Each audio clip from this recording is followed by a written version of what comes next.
Buenos días.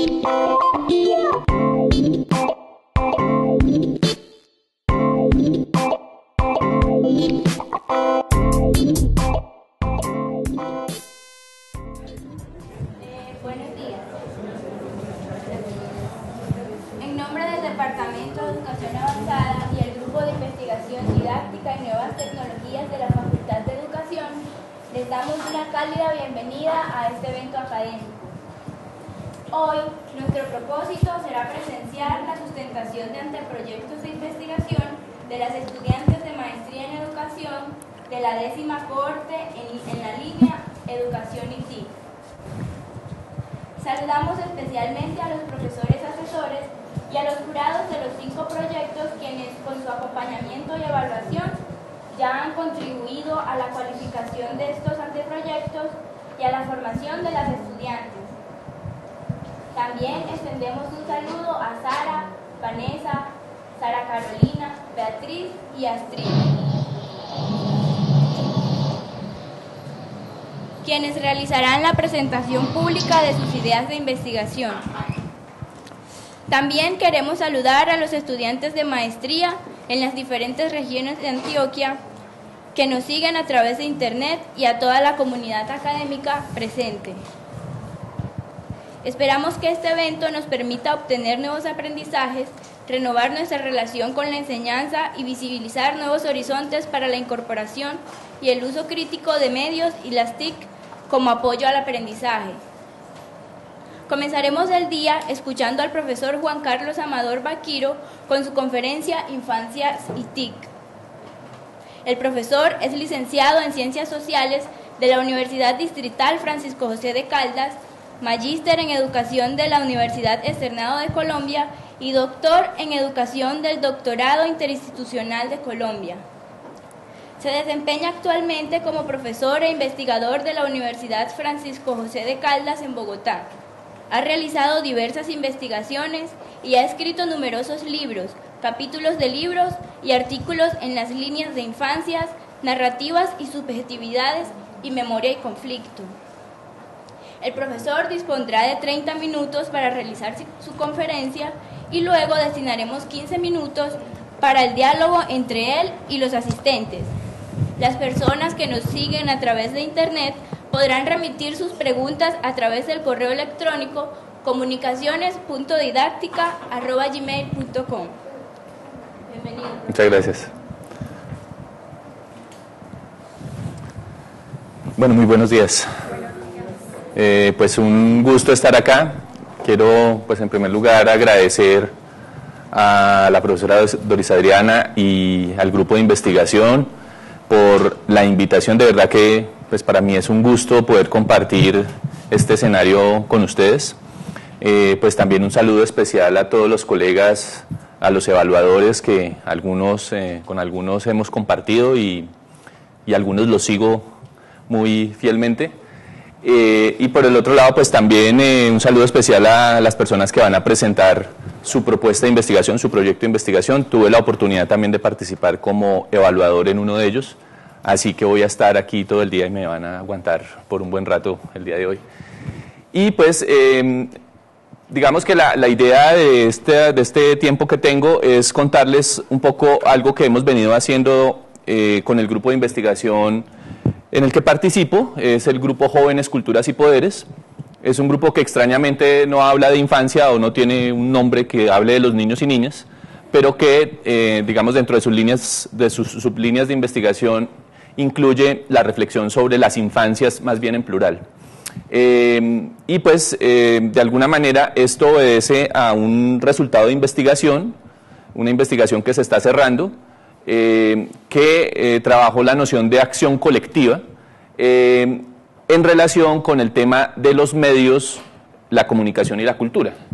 Y la idea es que esta reflexión me permita a mí un poco volver a la discusión sobre educación y pedagogía, en la medida en que, digamos, lo que he venido haciendo en los últimos años y un poco, digamos, después de la tesis doctoral, es básicamente salirme de la escuela para poderme preguntar sobre los usos y las apropiaciones que las personas hacen, especialmente las generaciones más jóvenes, con los medios digitales.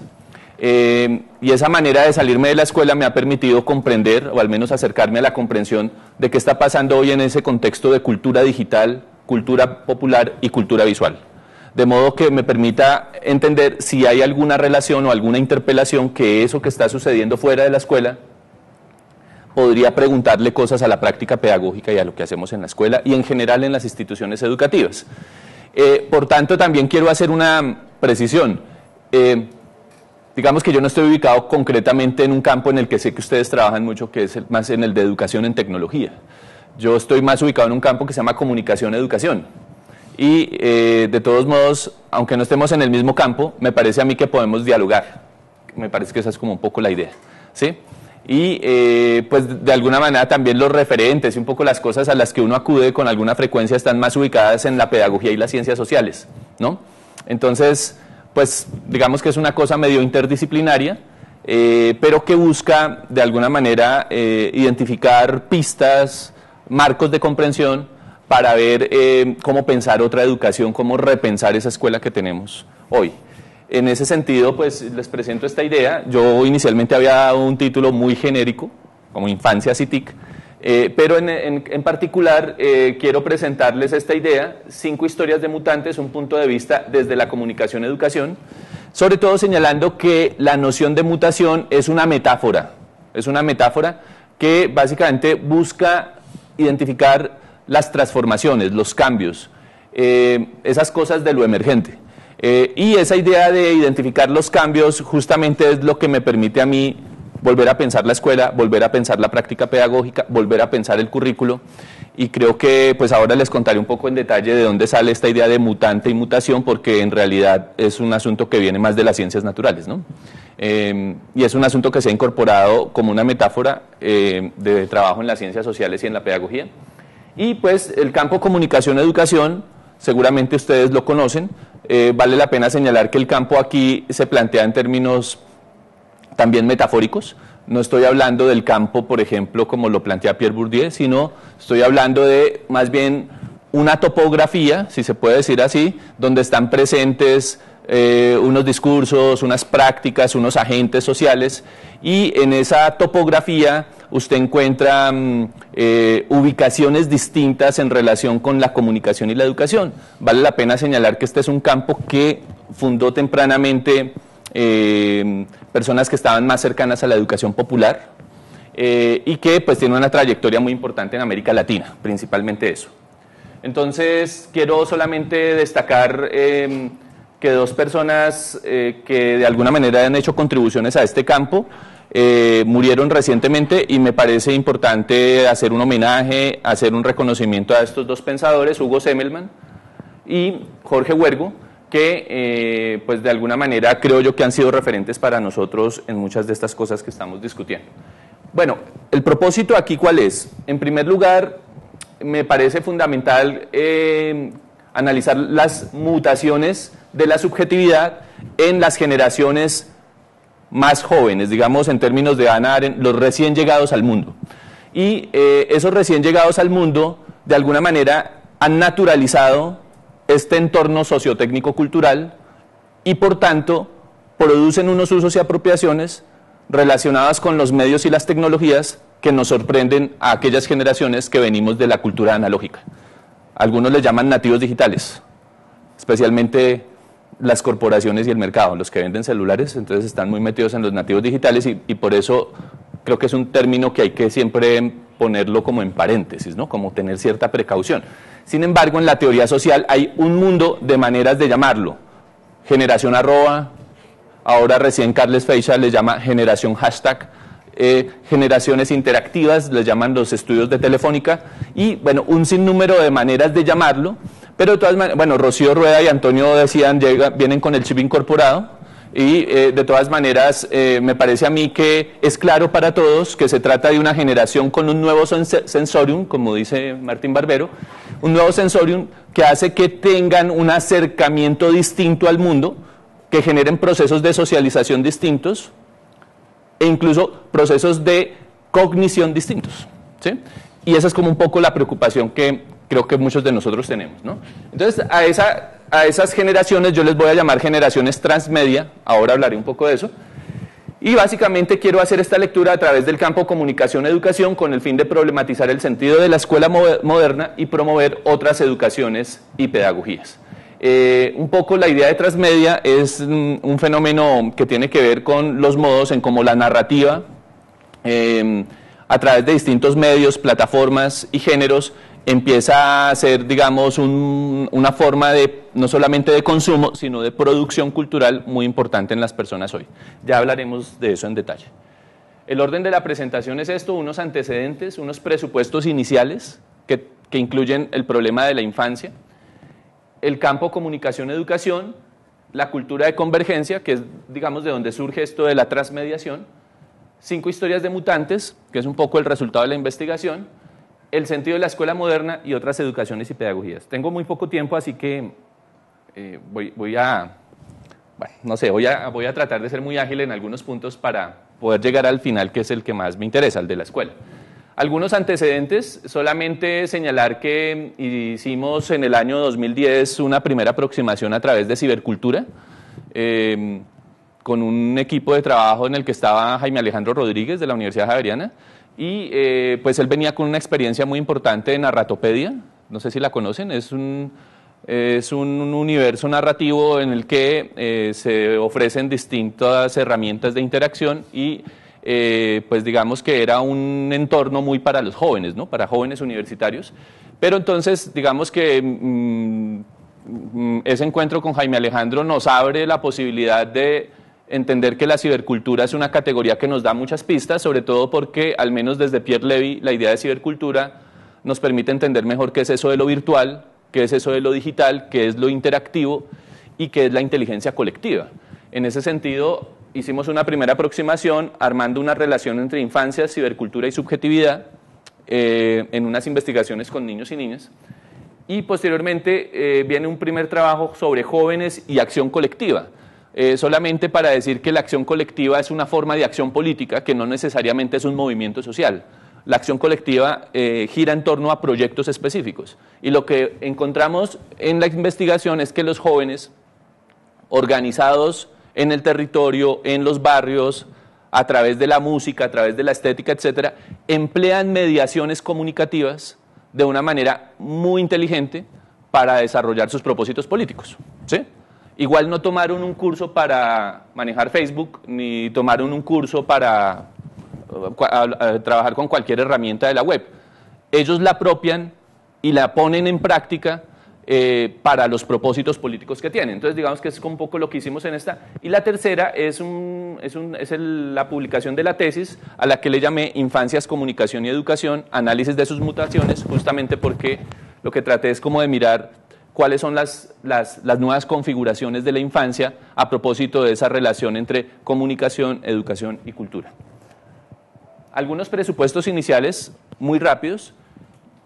Lo primero es que estos trabajos lo que nos muestran es que existen unos conflictos intergeneracionales que se expresan en algunos espacios muy, muy concretos, como la familia, como la escuela, pero también como las instituciones de protección, y que pues de alguna manera esos conflictos implican, por un lado, una lucha por mantener la tradición, los valores y creencias de las generaciones anteriores, y por el otro lado, la emergencia de otros modos de ver el mundo. Esa es una lucha constante, y es la lucha de cualquier generación, solo que esa lucha hoy es mucho más fuerte, es mucho más poderosa, y en ese sentido hay toda una serie, digamos, de maneras de asumir esto. Por ejemplo, todo tiempo pasado fue mejor, digamos. Dicen las generaciones mayores, decimos todo tiempo pasado fue mejor, porque a veces es muy complejo comprender la novedad, la emergencia, y esa es como un poco la idea de este trabajo.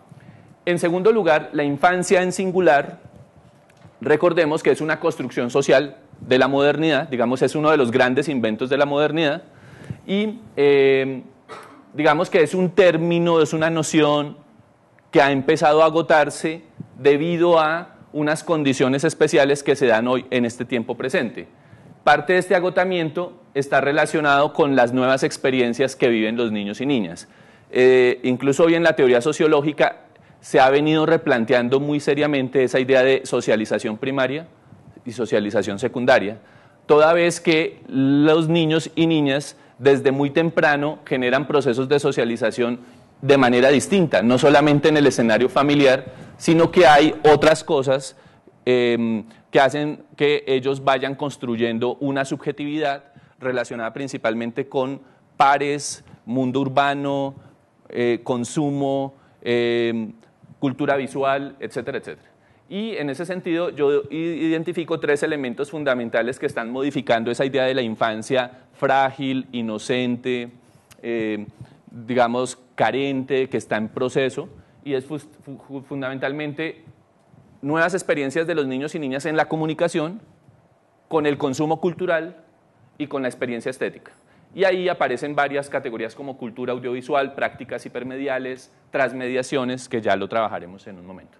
Las instituciones que pretenden educar, como la escuela, reafirman su quehacer a partir de un proyecto que sigue siendo logocéntrico y enciclopédico. Texto de izquierda a derecha, de arriba a abajo, disciplina, hacer filas, rituales como izar la bandera, como ponerse el uniforme, como cortes el cabello, etcétera, etcétera. Digamos como eso que todos conocemos que es la escuela moderna. No se nos olvide que genealógicamente ahí hay una matriz muy importante que es la matriz cristiano-católica y la matriz militar, digamos. Esos 2 elementos son los que tendrían que permitirnos ver cuál es la razón por la que hoy sostenemos esos rituales. Y curiosamente, en el mundo de la cultura popular, de la cultura digital y de la cultura visual, se escribe de otro modo, se habla de otro modo, se comunica de otro modo. Esto es presencia de otros lenguajes, usuarios de otros lenguajes. Pero en la escuela moderna insistimos en unos lenguajes analógicos y principalmente logocéntricos. Entonces, ese es un conflicto muy importante que tenemos que pensar. Y por el otro lado, el resultado es la escuela galpón, que es un término que tienen unos argentinos, Corea y Leukovics, en un libro que se llama Pedagogía del aburrido, no del oprimido, sino Pedagogía del aburrido, en el que muestran justamente cómo la escuela se vuelve un galpón. Es un término un poco fuerte, pero es básicamente un planteamiento que ellos hacen desde muy temprano, porque eso es un texto como el 2004, mostrando justamente esa paradoja de un lugar en donde, más allá de la socialización que se pueda lograr, termina siendo el mismo lugar de encierro que ya se ha venido describiendo por parte de otros autores. Y finalmente la idea del contrato didáctico, que es básicamente yo hago de cuenta que les enseño y los estudiantes hacen de cuenta que aprenden, y ahí funcionamos por un buen tiempo, incluso hasta se gradúan, ¿no?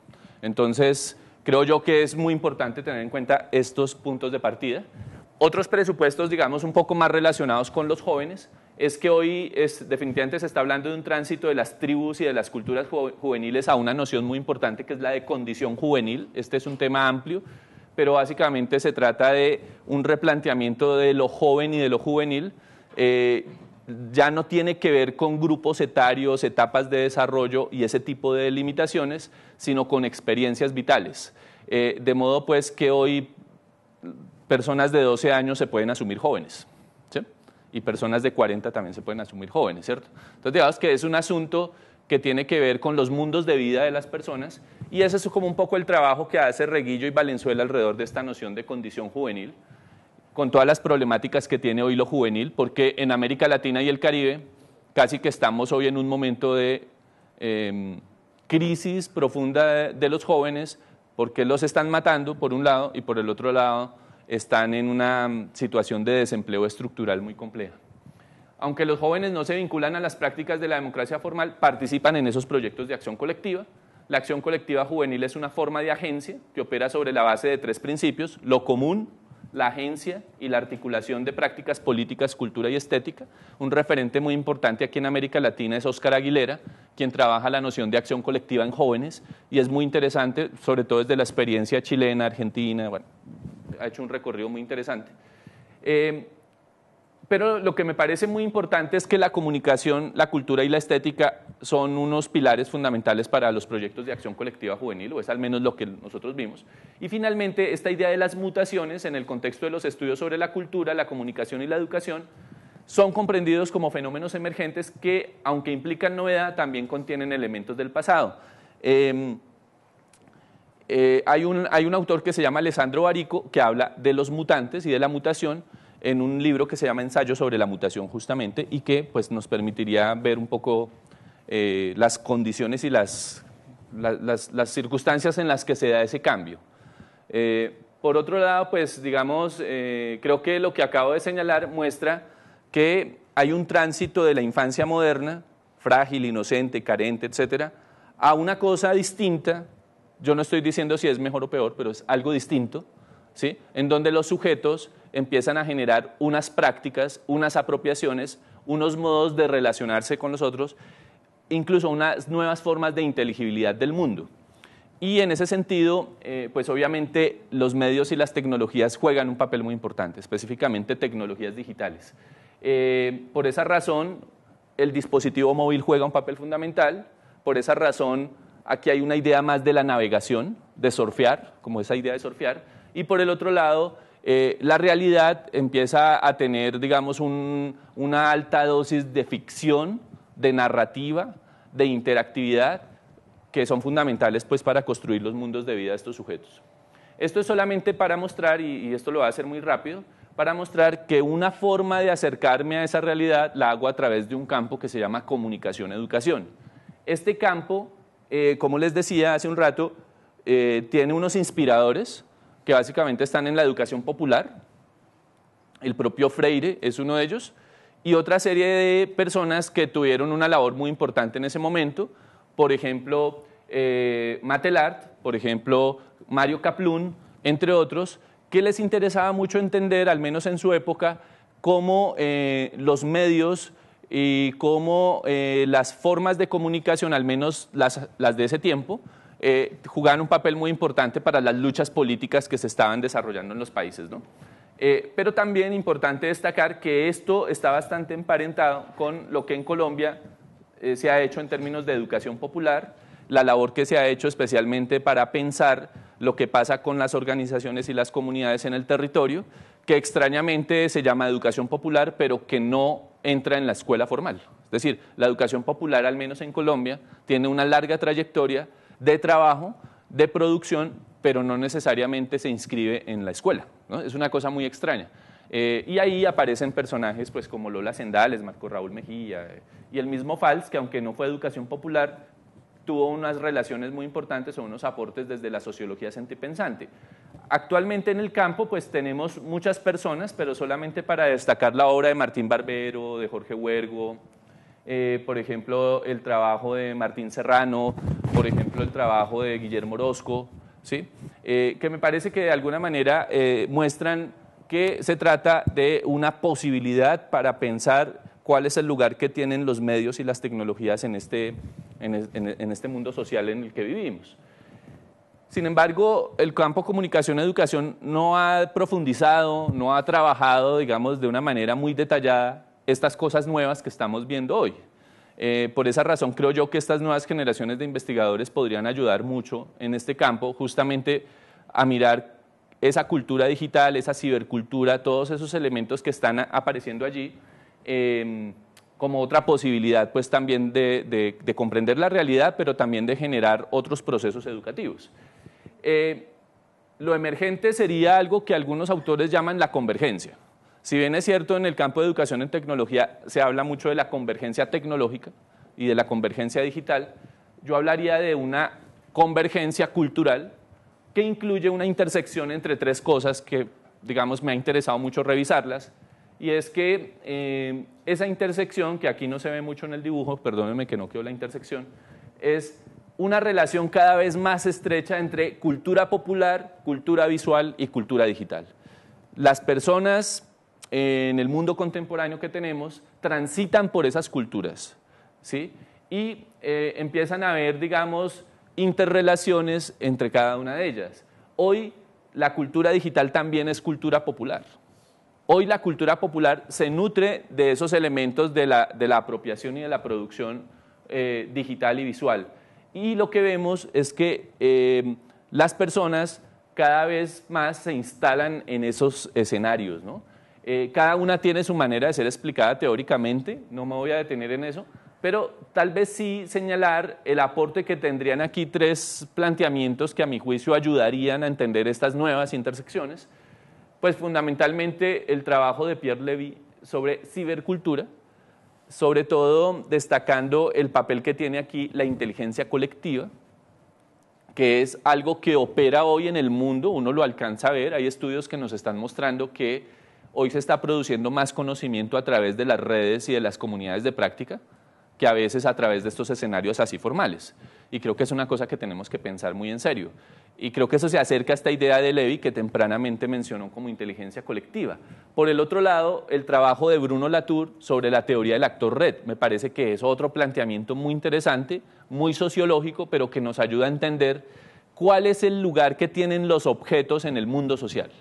Es decir, los objetos, en este caso dispositivos, tecnologías, artefactos, no son accidentes, sino que juegan un papel, ocupan un lugar central en el mundo social.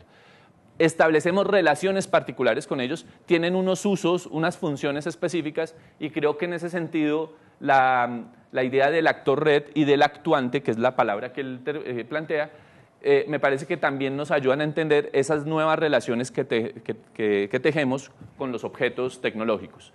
Y por el otro lado, las hipermediaciones, que es un planteamiento que hizo Scolari, justamente para mostrar cómo si, recuerden ustedes, Martín Barbero nos propuso, pasemos de los medios a las mediaciones, es decir, no nos quedemos en los aparatos, sino en los procesos, no solamente se quede en la sofisticación, en estudiar la sofisticación del aparato, sino dígame qué es lo que la gente es capaz de hacer con eso, ¿no?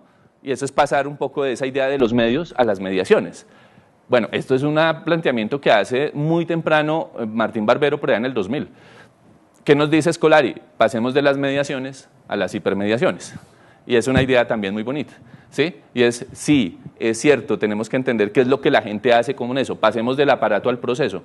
Pero ahora pensemos que no solamente estamos hablando de la mediación, sino de la hipermediación, justamente por los procesos interactivos, los procesos digitales que emergen en las últimas 2 décadas. Y bueno, ese es como un trabajo ahí muy, muy importante. Y aquí importante destacar que lo que está haciendo la gente son usos y apropiaciones a través de vínculos de distinta intensidad, lo cual incluye la imagen, el diseño, porque la interfaz es absolutamente importante, pero especialmente la narrativa. Evidentemente, todo lo que pasa en la web es fundamental, justamente porque ya no estamos hablando del fenómeno mass media, donde alguien producía un contenido y los demás consumíamos. Justamente lo que está pasando hoy, al menos a través de las redes sociales, por ejemplo, o a través de los mundos virtuales, o a través de los blogs, o a través de las simulaciones, o todos los servicios de la nube, es que las personas no solamente consumen contenidos, sino que las personas también pueden producir contenidos. Y creo que esto es un cambio paradigmático, al menos en los estudios de comunicación. Es que una cosa son los mass media, alguien produce el contenido y los demás consumen, digamos, de manera masiva, y otra cosa es pensar en unos medios digitales y en unas tecnologías digitales en donde las personas a través de la interactividad no solamente consumen, porque es evidente que consumen, sino que también pueden producir. Y creo que esto es otro desafío también para la educación. Y evidentemente otras cosas que están pasando, ¿cierto? Cosas tan importantes como realidad aumentada, cosas tan importantes que se están dando en todo el campo de la nano, de los nano, y obviamente todo el tema de lo móvil, que es absolutamente importante. Por tanto, voy a pasar entonces a explicar, digamos, algo que me ha interesado en este nuevo fenómeno de convergencia, y es que justamente en ese tránsito de consumidores a productores aparece el término prosumidor. El término prosumidor implica eso, personas que estamos en el consumo de contenidos, en el consumo cultural, pero que a la vez, justamente a partir de la interactividad y a partir de las posibilidades que ofrece, por ejemplo, la interfaz o los usos y las apropiaciones que hacemos de eso, nos permite pasar a ser productores. ¿Qué es importante cuando hablamos entonces de la cultura de convergencia? Que están apareciendo 2 elementos supremamente importantes, obviamente que tienen mucho que ver con el dispositivo tecnológico, pero es por un lado volver a la idea de ecología de medios, una idea muy de McLuhan. Es decir, no estamos hablando de un dispositivo que nos ofrece unas funciones y que nos permite hacer cosas, sino de un ambiente, de una ecología de medios en donde hay unas relaciones cada vez más estrechas entre la tecnología móvil, entre el PC, entre todos esos dispositivos que finalmente nos están mostrando que lo más importante es cómo se da el proceso de producción en términos, digamos, de las relaciones en esos medios. Y por el otro lado, aparece otro término que es muy importante, que es el de la narrativa. ¿Qué es la narrativa? Una forma de contar historias, una forma de contar la experiencia. Y obviamente que la narrativa echa mano de nuevas formas de lectura y de nuevas formas de escritura. Esas nuevas lecturas y escrituras, que sé que es un tema que ustedes trabajan mucho, tiene otra particularidad, y es que es una narrativa interactiva, es decir, narrativas abiertas que terminan siendo productos que se expanden. Las personas pueden participar de esa narrativa y eso hace que se generen otras posibilidades políticas, éticas y estéticas. Y por esa razón entonces aparece la transmedia, que es un término muy trabajado por los norteamericanos, particularmente un autor que se llama Henry Jenkins, que básicamente lo que nos dice es que esos dos elementos, los ambientes y la narrativa, lo que están es contribuyendo a ampliar el sistema de codificación verbal, icónico, audiovisual, digital, interactivo, y que lo que hay permanentemente son remediaciones, es decir, un poco lo que usted ve con los memes en las redes sociales, y es un poco el juego de imágenes, superposiciones, textos que se introducen y cosas que van creciendo, que se van ampliando, justamente porque hay un escenario público en el que se pone en escena eso. De modo pues que estamos hablando de unas narrativas que se expanden a través de medios distintos. La industria cultural nos lo muestra, cine, televisión, videojuego, cómic, teatro, y que las relaciones entre esas narrativas y medios lo que nos muestran son unos procesos muy interesantes como la intertextualidad, la abducción, la expansión, los proyectos colectivos y la inteligencia colectiva. Y en la industria cultural pues hay unos ejemplos de esto, ¿sí? Uno muy conocido es este. Esta es un filme que tiene es una trilogía, son filmes de culto y que tiene unas extensiones muy interesantes. Por ejemplo, la trilogía se ubica propiamente en un género que es el cine, ¿cierto? Pero posteriormente esa narrativa transita hacia la animación. Una animación, por ejemplo, que se conoce a través de una obra que se llama Animatrix, no sé si la conocen, ¿sí? Que digamos ya es una narrativa que acude a otros géneros como el anime y el manga. Entonces son unos artistas japoneses que producen, pero no es una adaptación de la obra original, es una extensión de la obra, ¿sí? Es una nueva narrativa que obviamente está relacionada con la narrativa original. Pero después viene el videojuego, no sé si alguien jugó alguna vez Enter the Matrix, que es un juego online en el que usted, pues digamos, vive ahí unos universos narrativos, y así sucesivamente, cómics, merchandising, etcétera, etcétera, ¿no? Entonces, ese es como un poco lo que ocurre y hay bastantes ejemplos de eso que lo está haciendo principalmente la industria cultural. El otro es Harry Potter, que es uno de los fenómenos más exitosos de la industria cultural en el mundo, que ya no arranca con un filme, sino que arranca con libros, después va al cine, después va al videojuego, no sé si alguien jugó Quidditch, por ejemplo, después va a la web, después va al merchandise, etcétera, etcétera. ¿Qué es lo importante de esto? Primero, pues que esto es un super negocio. O sea, no hay ninguna franquicia más exitosa que Harry Potter en el mundo, en la historia pues de la industria del espectáculo, ¿cierto? Y que nosotros generalmente los que somos seguidores de estas cosas, pues entonces somos consumidores de eso, ¿cierto? Entonces uno podría decir, bueno, ¿y ahí cuál es la novedad de esto? Lo interesante de esto es el tipo de participación que la gente tiene en medio, digamos, de esas narrativas, ¿sí? Las maneras en cómo las personas se relacionan con la narrativa y se relacionan con el objeto. Y en ese sentido, lo que nosotros hicimos fue, bueno, no nos quedemos en las explicaciones de los norteamericanos que están, digamos, estudiando este fenómeno desde la industria cultural. Miremos cuáles son las prácticas comunicativas que la gente hace aquí en nuestro país, particularmente los jóvenes y los niños, para establecer qué tanto se acercan o no a esa idea de transmedia, ¿sí? ¿Por qué? Porque son usuarios de transmedia, son productores de eso, que producen, y eso tiene que ver un poco con las 5 historias que les voy a contar. Esta es la primera historia. La primera historia es básicamente un trabajo que hacen un grupo de jóvenes en Ciudad Bolívar, en Bogotá. Yo me imagino que ustedes, digamos, conocen más o menos las circunstancias de esta localidad. Y allí surge desde hace varios años una propuesta de un grupo de jóvenes y de niños, porque aquí están los niños metidos, una cosa que se llama Corporación Sueños Films, quienes proponen un festival que se llama el Festival Ojo al Sancocho. ¿Qué es lo que hace esta gente? Ellos producen cortos, producen películas, hacen procesos de formación, hacen talleres y generan toda una dinámica, digamos, de formación con la gente, tratando de establecer una relación con el territorio, justamente porque cada año se hace el festival. Y si ustedes de pronto conocen algo del tema, este es un festival que ya tiene un alcance internacional. Viene gente de muchas partes del mundo porque le interesa saber qué es lo que hace esta gente. Porque, digamos, yo lo incluyo acá. Ustedes podrían decir, no, pues es una cosa de producción audiovisual. ¿Cuál sería la novedad?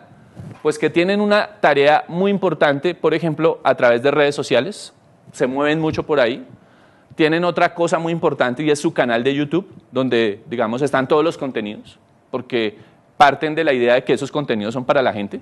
Y en tercer lugar, tienen otra labor muy importante, por ejemplo, en la producción de nuevas lecturas y escrituras. Por ejemplo, hay unos talleres de cómics, hay unos talleres para que los chicos produzcan otro tipo de narrativas, más allá, digamos, de la cuestión audiovisual. También hacen cosas de animación y estamos hablando de gente que está en el territorio haciendo este tipo de cosas. Entonces, digamos, yo los invito a que, como no tengo mucho tiempo, pues, para no mostrarles toda la cuestión, digamos, como algunas de las muestras, ustedes lo pueden visitar, Ojo al Sancocho, lo buscan por YouTube o por la página de ellos. El segundo que me parece importante destacar es un colectivo de jóvenes que son artistas, diseñadores, que se unen alrededor de una idea muy, muy interesante a través de una cosa que se llama la narrativa gráfica. La narrativa gráfica es la posibilidad de producir historias utilizando personajes que son animales y que utilizan el blanco y negro al estilo silente de la novela gráfica. Ellos crearon una novela que se llama Los 11 como un cuento sin hadas y es básicamente la reconstrucción de los episodios del Palacio de Justicia, ¿sí? De la toma del Palacio de Justicia. Lo que hacen ellos es mediante diseño digital, mediante animación, armar una novela gráfica que implica hacer pues un ejercicio de volver al pasado, indagar, hacer investigación sobre el tema y plantear esta propuesta en términos de novela gráfica. Lo que quiero mostrar es que es gente muy joven que le escuchaba a sus padres el tema del Palacio de Justicia, o seguramente lo escuchaban por noticias y demás, y les pareció un tema muy, muy llamativo, y se van, hacen la investigación, producen, hacen la propuesta, y esto se termina volviendo pues una cosa transmedia en la medida en que pasó de una página web donde usted podía interactuar a una aplicación que usted puede descargar por AppSolution. Y esta idea se llevó al Ministerio de las TIC y en todas esas tabletas que están repartiendo por todo el país, ahí los chicos pueden acceder a la aplicación y la están trabajando en algunas partes del país. Entonces me parece que es otra cosa interesante, tanto de acción colectiva como de transmediación. Esto es básicamente lo que hace un grupo de gente en Montes de María. Estamos hablando de producción audiovisual, de pronto algo muy parecido a los del Ojo al Sancocho, pero lo interesante es que ustedes saben los tristes episodios de Montes de María. Allá ocurrió una masacre como la del Salado, y básicamente la gente que se quedó en el territorio empieza a trabajar alrededor de una propuesta de producción de cine, de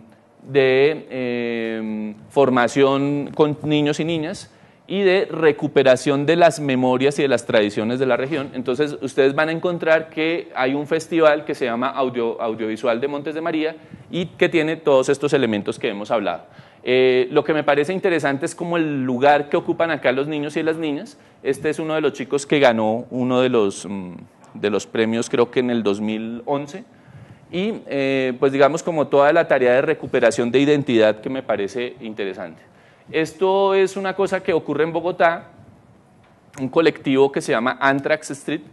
Esta gente pues trabaja graffiti y stencil, hacen intervenciones urbanas, y pues digamos lo interesante de esto es que guardan una relación muy cercana con el Cabildo Indígena de Bosa, por lo que sus obras no solamente son muy urbanas, muy juveniles, sino que también tienen una relación con los contenidos ancestrales de lo indígena, y es un poco lo que uno encuentra acá. Interesante, además de las intervenciones que hacen en la ciudad, es la fotografía, porque las fotografías de sus obras están por Instagram, ¿sí? Circulan por esa red social, también están por Flickr, y eso les ha permitido establecer redes de trabajo con otro tipo de grafiteros de otras partes del mundo, ¿sí? Recién el año pasado estaban en Alemania porque una red de grafiteros de allá los llamó y ellos se fueron para allá y generan una dinámica de trabajo interesante, ¿no? Tienen un planteamiento muy, muy chévere sobre la idea del arte urbano y quieren discutir con los artistas del canon y bueno, entonces digamos un poco para mostrar también lo que pasa aquí, los muchachos pasan por un proceso de formación. El que quiera entrar al grupo pasa por un proceso de formación para entender las distintas tipologías y las maneras en cómo ellos trabajan y progresivamente pues ellos ya vienen articulándose con gente de varios lados.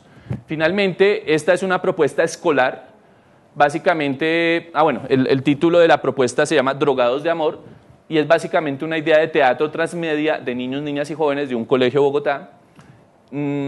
La cosa arrancó por un guión de teatro, que fue un trabajo colaborativo que hicieron a partir de un taller de lecturas múltiples, lecturas y escrituras múltiples, que se hicieron en ese momento unos profesores del área de lenguaje, de tecnología, de teatro, y a partir de eso, esa idea fue creciendo y estos muchachos producen un guión de teatro.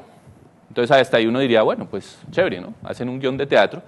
Pero el guión de teatro termina, digamos, convirtiéndose en la obra de teatro para que los chicos durante un año escolar empiecen a preparar pues, todo lo que implica la dramatización, pero posteriormente empiezan a hacer un trabajo con el hip hop y con el hip hop pues ellos hacen composiciones, hacen la música, producen y no sé qué, pero la narrativa del hip hop está relacionada con la del guión teatral y empieza a circular por YouTube, alcanzaron a tener bastantes seguidores, y por el otro lado empiezan a hacer otra cosa por redes sociales, posteriormente hacen una cosa de cómic, que también circuló por redes, y pues digamos de alguna manera estamos hablando de un ejercicio transmedia sin que ellos conscientemente supieran o quisieran hacer eso, lo terminan haciendo porque son usuarios de eso, ¿sí? Y pues terminan haciendo también un trabajo muy interesante, replanteando y un poco jocosamente jugando con una serie de televisión que se llama Cumbia Ninja.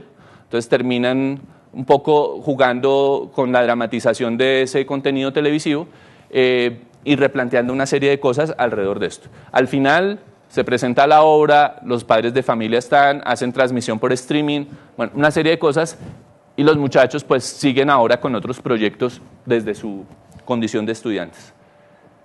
Bueno, para cerrar porque creo que ya estoy sobre el tiempo, realmente más allá, digamos, de la novedad, porque uno puede encontrar muchas de estas experiencias en varios lados, es ¿para qué nos sirve estudiar esto? ¿Para qué nos sirve comprender esto?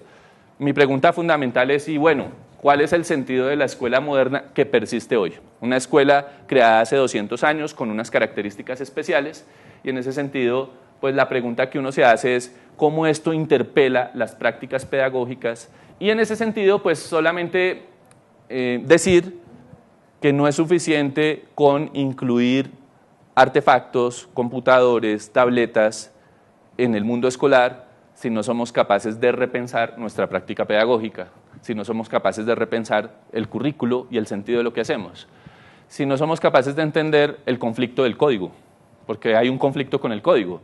Y más allá de decir si lo que nos pasa es muy terrible, porque ser profesor hoy es muy difícil, la cuestión es preguntarnos qué posibilidades tendríamos hoy de incluir esos nuevos lenguajes en el mundo escolar. ¿Qué pasaría si esos lenguajes, otros, entran al mundo escolar? ¿Qué pasa si esa cultura visual, popular, digital de la que estábamos hablando ingresa?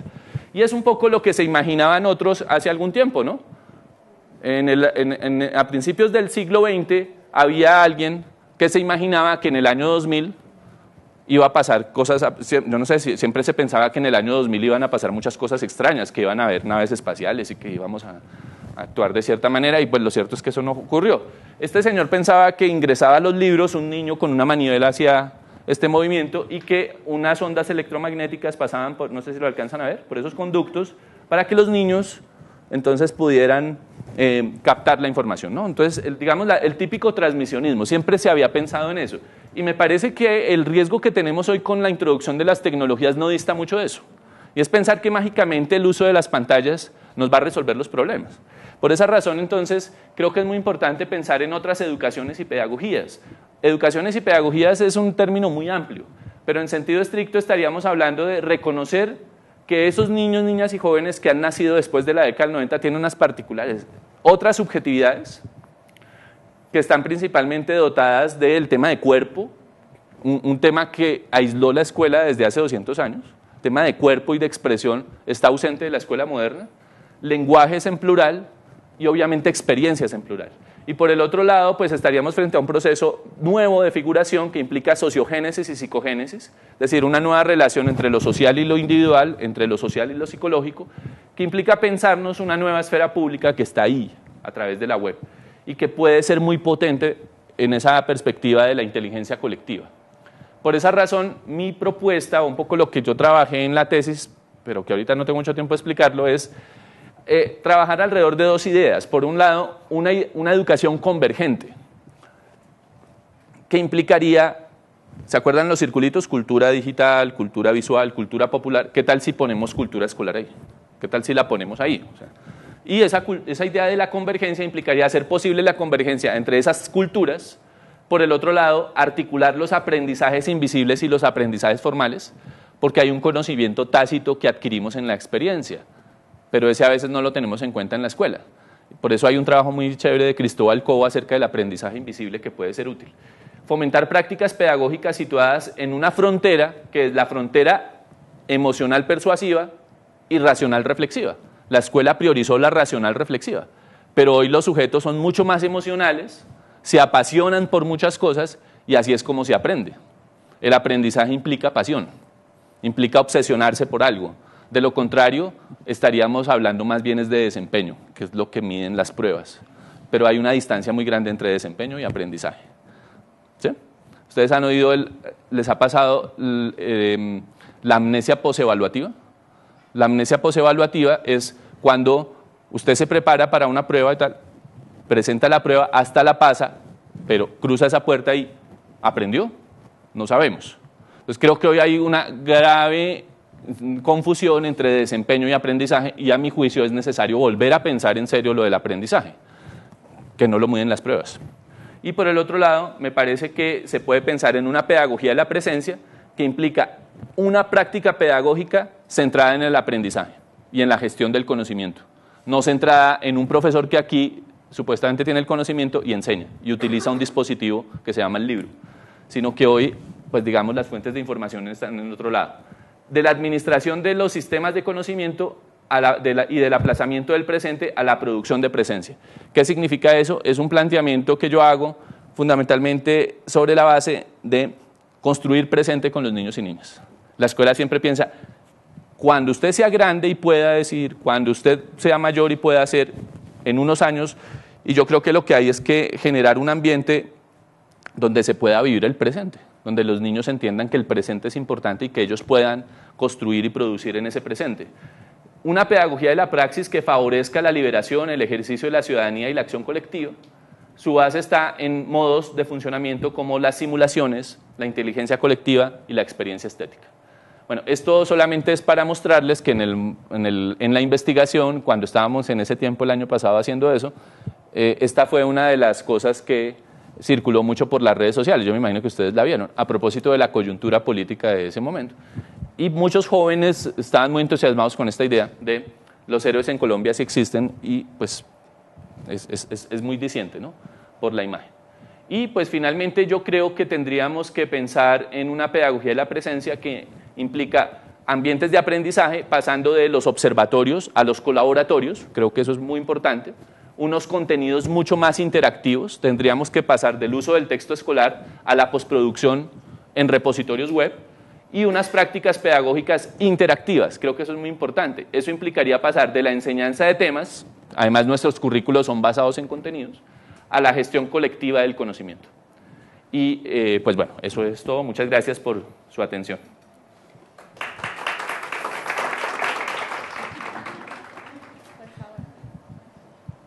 Profesor, muchas gracias por su conferencia. La pregunta es, ¿por qué una pedagogía de la presencia y no una didáctica de la presencia?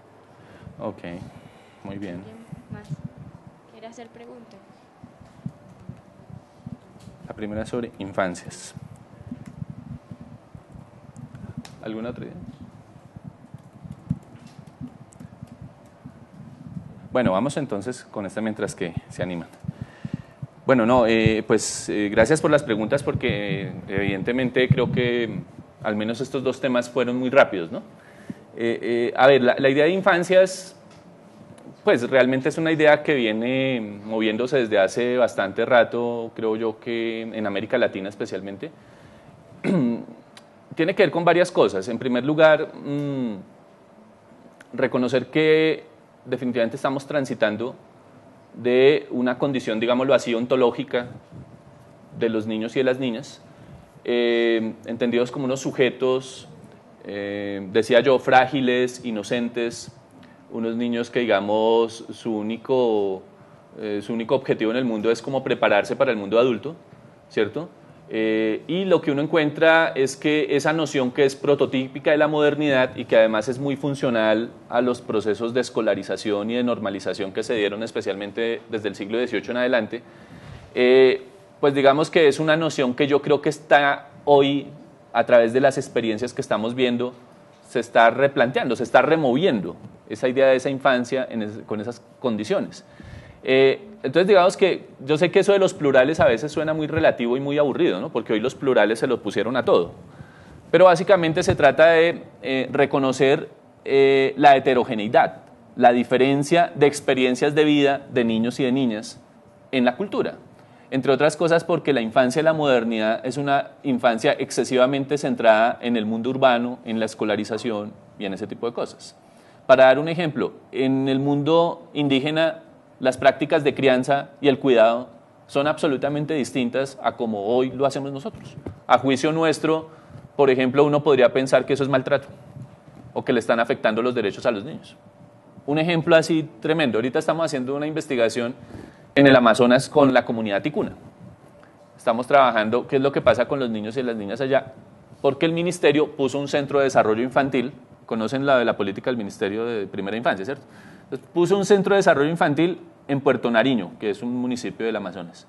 Y la idea es que los niños indígenas vayan a ese centro de desarrollo infantil desde las 7 de la mañana hasta las 3 de la tarde. ¿Por qué? Porque hay que garantizarles los derechos a los niños. Y entonces un papá indígena me dice, profesor, pero ¿por qué yo tengo que llevar a mi hijo al centro de desarrollo infantil si yo tengo que enseñarle a él cómo pescar? Yo le tengo que enseñar a él desde chiquito a ir a la chagra. ¿Cómo hago? Porque eso es lo que le va a garantizar la sobrevivencia. Pero el Estado dice, no, es que ellos hay que garantizarles los derechos y hay que incluirlos en la institucionalidad. ¿Sí se dan cuenta? Es un conflicto, ¿sí? Y esto no es para relativizarlo, ¿no? Porque creo que el tema de los derechos es un tema muy importante, pero de todas maneras lo que quiero decir es que los mundos de vida de la infancia son múltiples, son diversos. Las experiencias de los niños y las niñas también son distintas. Esa idea de socialización primaria y secundaria también se empieza a replantear. Y lo que uno ve es que los niños desde muy tempranos ya están teniendo unas relaciones muy especiales, particularmente en este campo que estamos discutiendo con las tecnologías digitales. Entonces creo que en ese sentido es una noción que hasta ahora, digamos, se está construyendo, hay varios autores que lo trabajan, pero sí me parece que es bien interesante, digamos, pensarla, considerarla, sobre todo porque a nosotros desde la educación creo que modificar esa lógica sí nos ayudaría mucho para repensar nuestras prácticas. Creo que sí sería muy importante. Recién la Universidad Pedagógica, en una revista, la revista Pedagogía y Saberes, hizo un monográfico que se llama Infancias. De repente, no sé si lo conocen, les pueda servir a los que estén interesados. Y en segundo lugar, la pregunta sobre la pedagogía y la didáctica.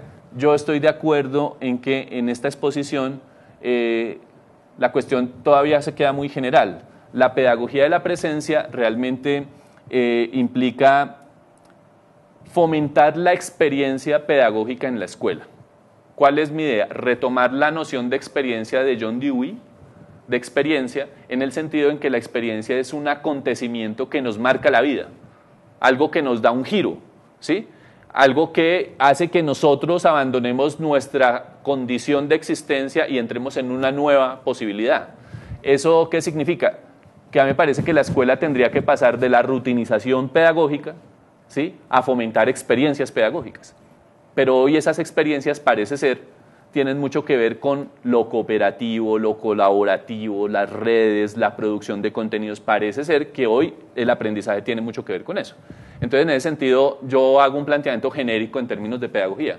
Si nos vamos más al detalle de la didáctica, yo estoy de acuerdo en que tendríamos que ser mucho más contundentes en la explicación, en la argumentación.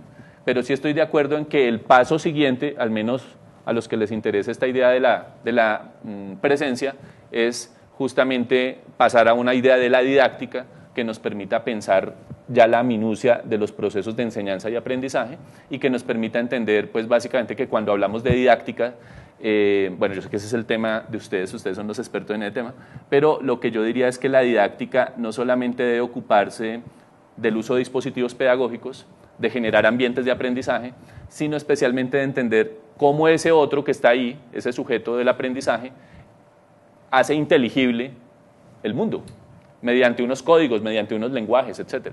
Y creo que ese es el quid hoy de la didáctica, que la didáctica tendría que pensarse muy en serio estos nuevos lenguajes y medios.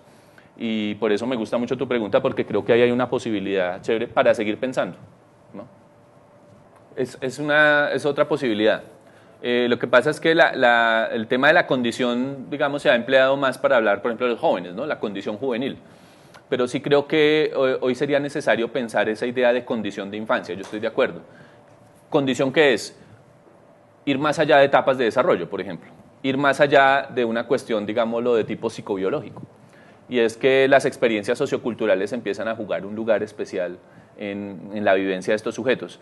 Por eso la condición implicaría pensar cómo se dan esos procesos de socialización, cómo se dan esos procesos de producción de conocimiento, qué es lo que pasa con ese sujeto, digamos, en el contexto de la subjetividad también.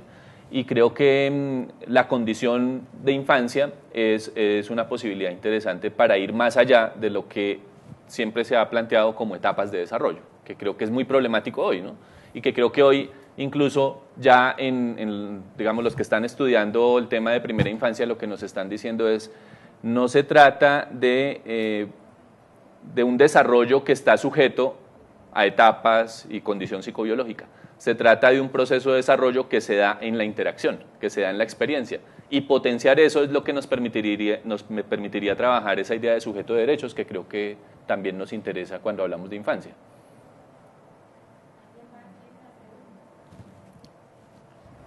Más que una pregunta, una reflexión. La infancia de hoy vive en un mundo que nosotros los adultos hemos configurado para ellos. La complejidad de estos tiempos les exige a nuestros niños y niñas adaptarse y readaptarse constantemente. Sí. Creo que es importante hacer sentir al profesor que debe dar un paso a la vez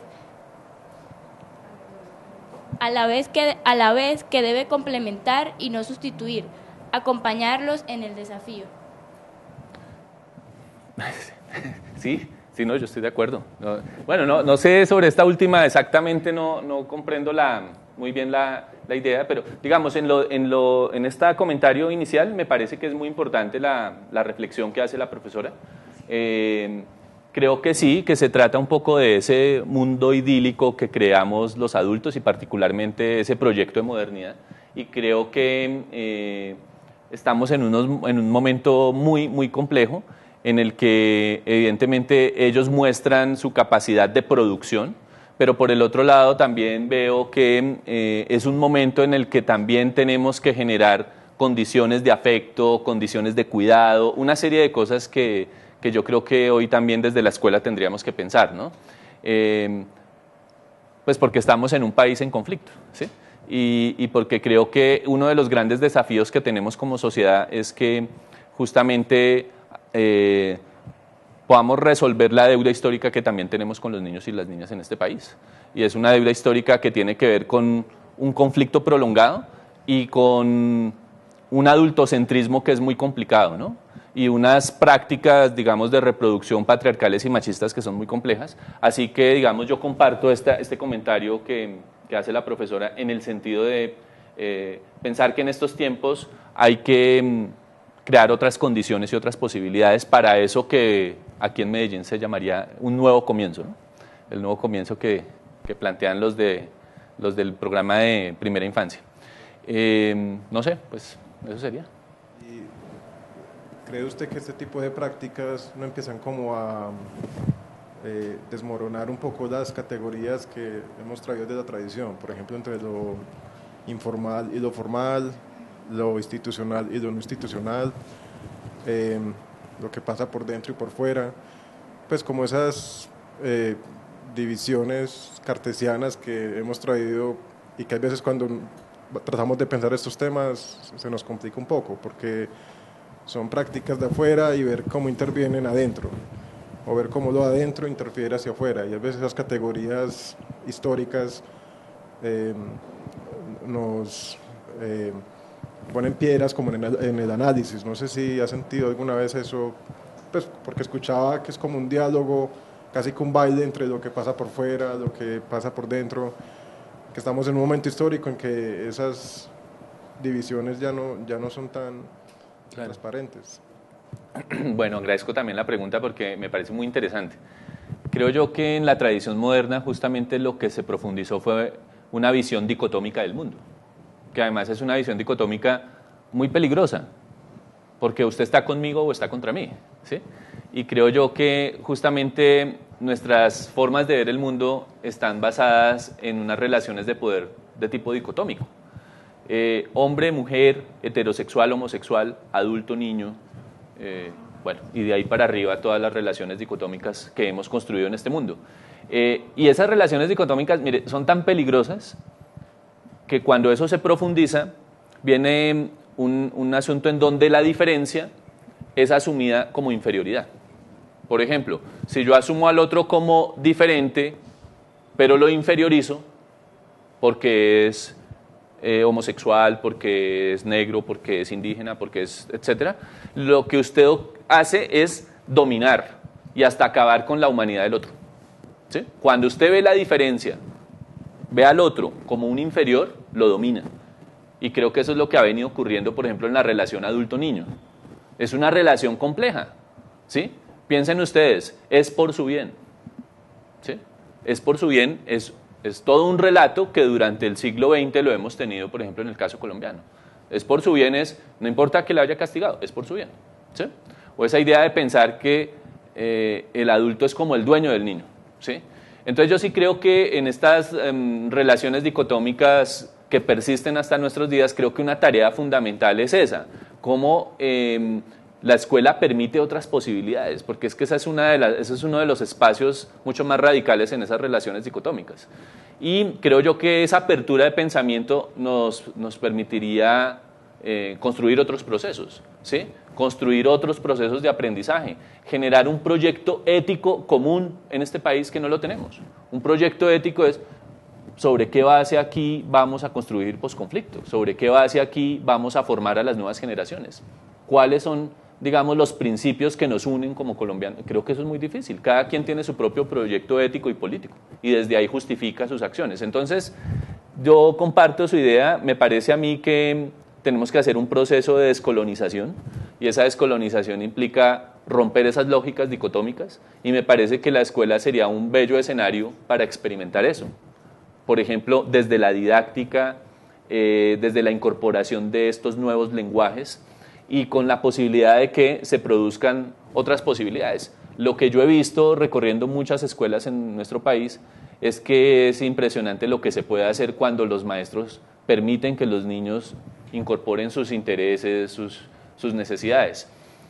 Solamente un dato, recién estamos haciendo un proceso de validación de una herramienta, de un portal que se llama Maguaré, que es un portal para primera infancia, que hizo el Ministerio de Cultura junto con Ático, que es un centro de la Universidad Javeriana, y pues es impresionante lo que pasa. Digamos, en la validación hemos trabajado con niños de 3, 4, 5 y 6 años, Y es impresionante ver lo que pueden hacer estos niños con eso, ¿no? Hasta llegan a un momento de la interfaz en donde dicen, ¿y eso es todo?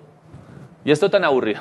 ¿Y qué sigue? Y otras cosas, ¿sí? Entonces ahorita la herramienta está mejorándose justamente con el equipo para que sea mucho más interactiva, para que haya unas cosas en donde ellos puedan producir, donde puedan crear otras cosas.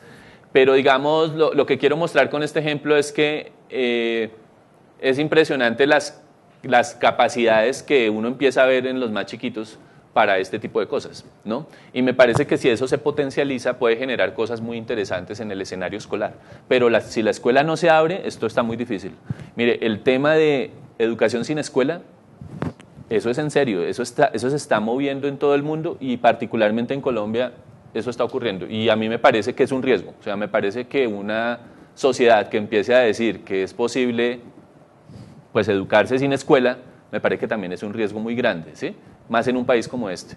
Entonces yo creo que más allá de defender a ultranza la escuela que tenemos, sí es más bien decir, oiga, ¿por qué no repensamos esta escuela? ¿Por qué no la resignificamos? ¿Sí? ¿Por qué no pensamos la práctica pedagógica? ¿Por qué no pensamos esas didácticas? Y yo de verdad creo que la esperanza está en las nuevas generaciones, sobre todo, digamos, de gente que está haciendo investigación y que está haciendo cosas muy interesantes en la escuela. Entonces, pues también mi invitación es que yo veo aquí personas muy jóvenes que están aquí estudiando esta maestría y que están metidas en estos temas. Yo, pues digamos, los invito a que se animen a pensar que esto es posible, que podemos repensar esa escuela que tenemos y que de todas maneras sí sería un riesgo muy grande para la sociedad pensar una educación completamente ausente de escuela. Creo que por lo menos creo que estamos en un momento histórico en el que todavía la escuela juega un papel muy importante, especialmente en un país como este. Bueno, eso sería.